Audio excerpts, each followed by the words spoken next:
Hi everyone. So this reading is going to be for anyone who wants to understand the ways that you love and how you show up in different relationships. So we're going to do a 6-card spread. I'll have 6 positions, one for what blocks you, what actions you can take, how you love yourself, and then the way that you love your friends, your family, and then finally romantic love. So I have one tarot deck and I have 2 oracle decks, and we'll just see what we get in each of these positions to help whoever is here understand more about the ways that we love. So again, this is the position of what blocks you in love, what actions you can take, how you love yourself, how you love your friends, your family, and your romantic interests. So I'm going to pull one prism oracle for each of these positions.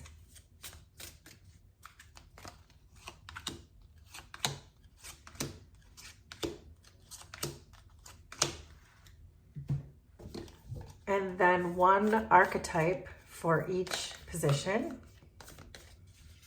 These are jumpy. All right, settle down. Oh my gosh. Okay, here we go.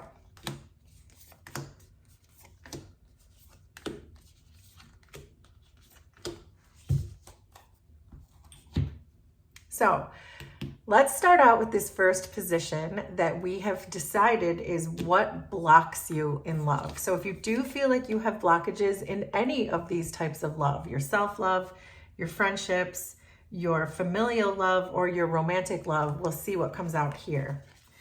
So we have the Emperor, consciousness, and the medallion. So sometimes the Emperor energy can be a very controlling or domineering type of energy. So there's a couple of different messages that can come through this. This could be about you perhaps not allowing yourself to just flow freely in the energy of love. That perhaps when you enter relationships with other people, you tend to not fully put your heart in, and that helps you feel like you're more in control of the situation. The Emperor can also represent a parent. So it could be the way that we were parented could be blocking the way that we love. If we developed insecure ways of attaching to people in our childhood. So make this part make sense for you, but it does feel like you may not be putting your heart in fully one way or the other. And for one reason or another, you might be holding your heart back when you get into different situations with different people, and we're going to uncover a lot more. But it feels like from a consciousness perspective, it feels like you don't want to take that leap. You don't want to trust other people with the medallion. You don't want to ask for help. You want to remain or feel like you're in control of love situations.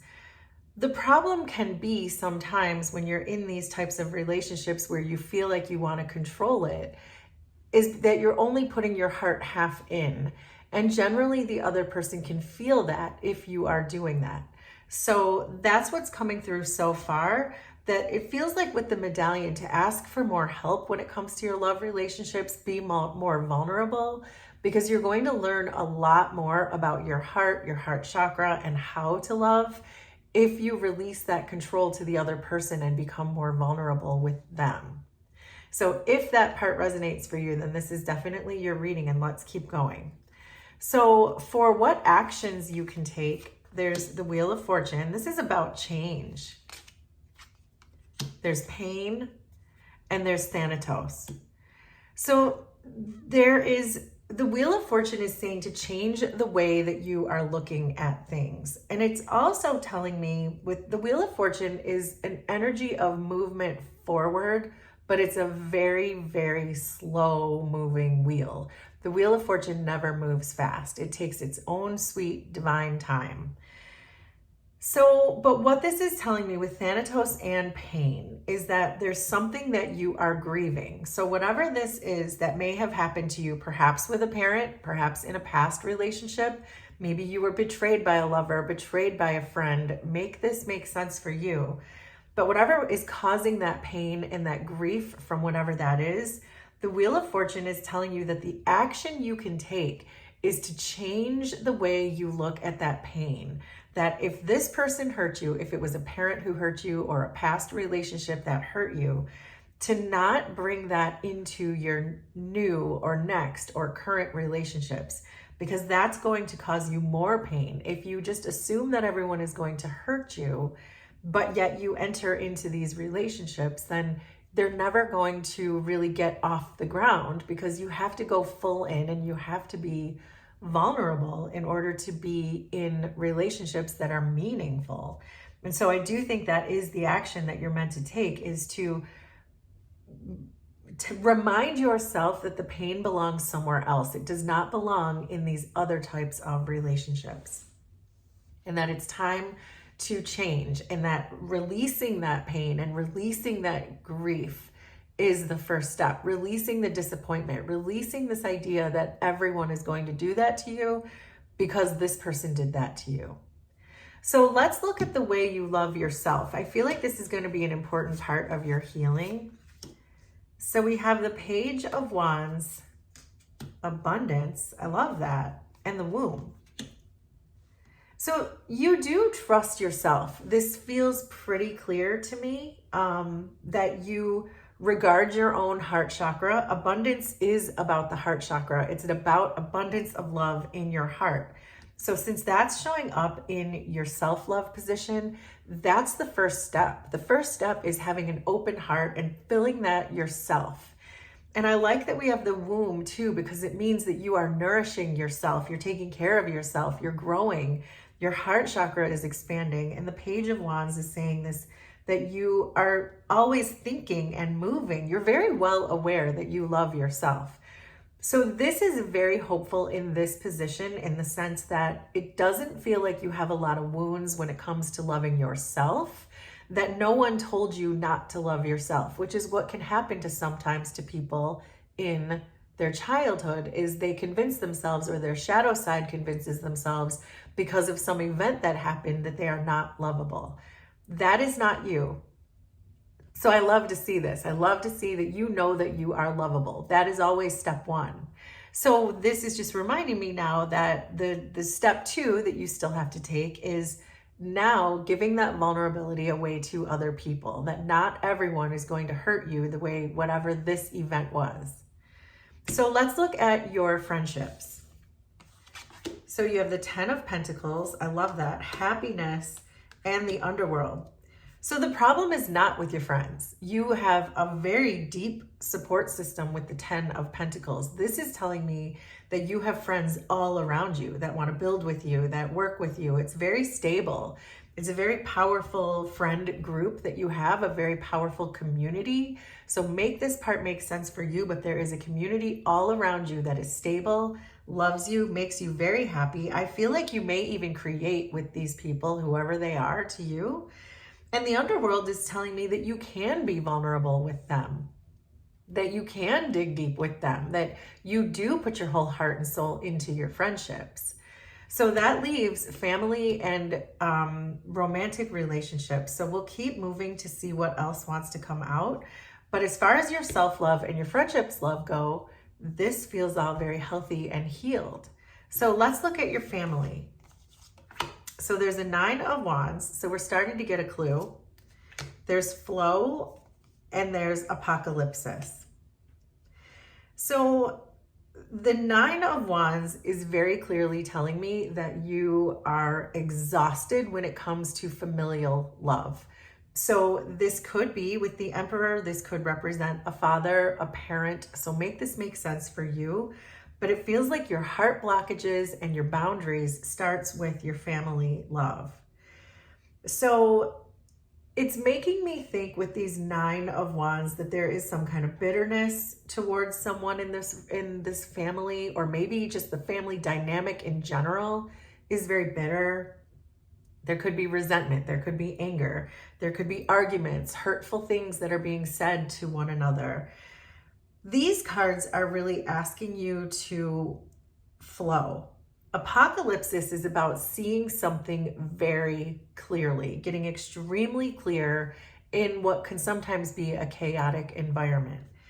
You going with the flow in that situation is going to help open your heart and heal those wounds. So in other words, whatever part of your child or childhood or inner child that may have been affected with your family dynamics, this is a very tough reading in the sense that it's hard for me to just explain this in a 20-minute video or however long it's going to be.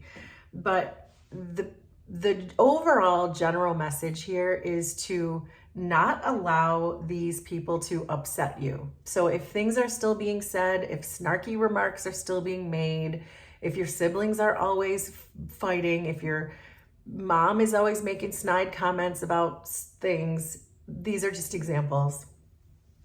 It's to not give them that power anymore, to flow with it, to say, okay, mom, sure, I agree with you, and move on with your day. And I just saw 1111 as I said that. And it's not because you agree with her. It's because it's not important in your healing. In fact, your healing is going to happen when you release this, when you get into a full consciousness that your heart chakra only needs to be filled by yourself. You don't need that approval of your mom that triggers you when she makes a snide comment. So these are just examples, but this is really asking you to see this clearly, see through the chaos of your family dynamics and whatever happened in your childhood that made you feel like you can't be vulnerable with people or vulnerable with your family. This is just saying it's not important. You don't need their validation. You don't need their approval. So if you're still hanging on to approval, and if you're still feeling like it's so combative and you're tired of combat, this is saying lay those weapons down and just say, okay, I agree with you, and then hang up the phone and move on with your day.